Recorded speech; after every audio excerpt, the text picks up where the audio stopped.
mention on the intro? You're an Emmy Award winning.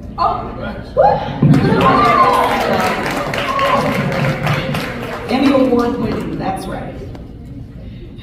Well, Rodney, since you started, can you walk us through your creative process? And tell it all. Tell it all. My creative process? Well, yeah, but how you started as well. How I started? Well, yes. Yeah, I started. I've always been drawing. I was like, drawing since I was big. That was just something my mom did to keep quiet right down the street. But I went to school. I went to art school, to Otis College of Art Design, and I was an illustration major. I was always into animation, but I didn't really think about it as a career until I got to school, when I met someone who was looking for a character designer for a show I did that he had, and he went to my school to find an artist. So I got in contact with him, and I started doing character designs and working on storyboards with the idea of the show. And I was like, you know what, this is fun. I think this is where I want to go in this direction. Still didn't know how, but when I was graduating, the head of the illustration department was like, hey, Rodney, what do you want to do? You know, I was like, I think I want to do animation.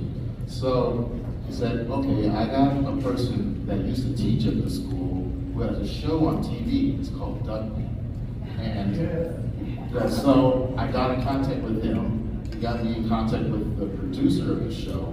I showed her my portfolio, and she was like, what do you want to do? I said, I want to do character design or storyboarding. So I took a test for both of them, and I got hired as a storyboard artist. So then, from there, I worked at a company called Classic Chico. They did Rugrats, Go Monsters, and they did the first original season of The Simpsons. So I was there for 3 years, and I worked on Duckman as a character designer, and then Wild Thornberries. And that type of time, I was like, you know what? I want to be a storyboard artist. So I just started studying the storyboards, and I made my move, said I want to be a storyboard artist, and I took a test, and I got moved into storyboards.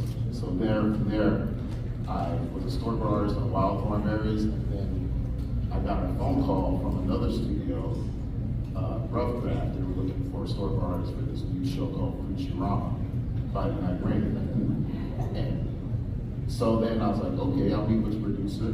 She hired me. I left Classic, went there, and from there, I was a storyboard artist on that show for the first 4 years, and stuck around developing stuff for the studio. And then I got another phone call from a producer that was starting a new show. They were looking for directors on this new show called 457 Frog called American Dad.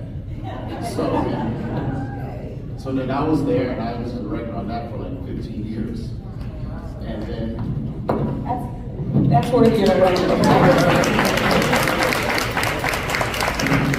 So then from there, I got another phone call or text from somebody asking, hey, you're looking for a director for this show that's on Disney. And so I met with the VP of the show, and he showed me all the stuff that was for Moon Girl and Devil Dinosaur. And I was just like, no, is this real? This is what Disney's doing this? They're using like Childish Gambino and everything? I was like, yeah, I'm in. So then I was hired as a director, and then I moved into becoming a supervising producer and then a co-VP as the character.